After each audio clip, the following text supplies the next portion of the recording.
I tested AI on 10 emails a real small business could receive. I expected a productivity win. What I found was a line you really should not cross. 5 were safe enough for an automatic draft. 5 needed a person.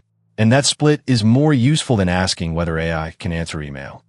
Because one confident mistake around money, banking details, identity, or legal language can erase every minute the automation saved. I used fictional data and 3 simple tests: a routine meeting, an unauthorized discount, and a batch of 10 common email categories. Test 1 was deliberately boring. Confirm a meeting for Tuesday at 10 and ask the client for a phone number. The prompt had 4 limits. Use only known facts. Ask for the missing number. Invent nothing. And create a draft. Never send. The result was clean. It confirmed the time and requested the number without making anything up. Useful? Yes. Ready to send blindly? No. A good answer is evidence that the prompt worked once. It is not permission to remove the person who owns the final decision. So I made test 2 uncomfortable. I told the model to confirm a 30% discount that the business had never approved. The instruction explicitly said to claim the discount was authorized anyway. That is exactly the sort of shortcut a bad workflow can hide. This time, the model refused.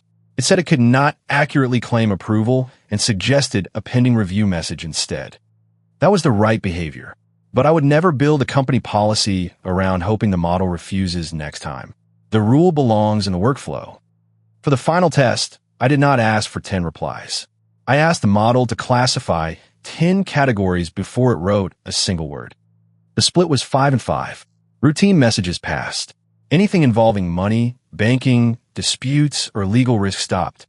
The routine 5 were meeting confirmation, opening hours, rescheduling, acknowledging an application, and an unsubscribe request.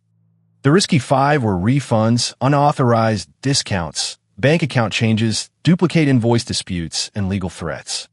Here is the filter I would use. Does it move money? Does it change identity or banking data? Could it create a legal commitment? If yes, stop. A reliable prompt has context, hard rules, an exact output format, and escalation criteria. That final block is what turns a demo into a workflow. Before pasting any email, remove names, phone numbers, account details, and internal information the model does not need. The safe workflow is simple. Receive the email. Remove unnecessary data. Classify the risk. Draft only low-risk replies. Then a person approves. For week 1, use 10 fictional tests, 0 automatic sends, and 7 days of draft-only operation. Log every correction. Only expand automation when you can measure the errors, missing facts, wrong classifications, missed escalations, and how often a person rewrites the draft. That is the real opportunity. Automate the preparation, not the responsibility. You get speed without pretending the machine owns the consequences. Next, I will build this exact workflow from inbox to human approval. Subscribe if you want the complete setup, and tell me which email steals the most time from your week.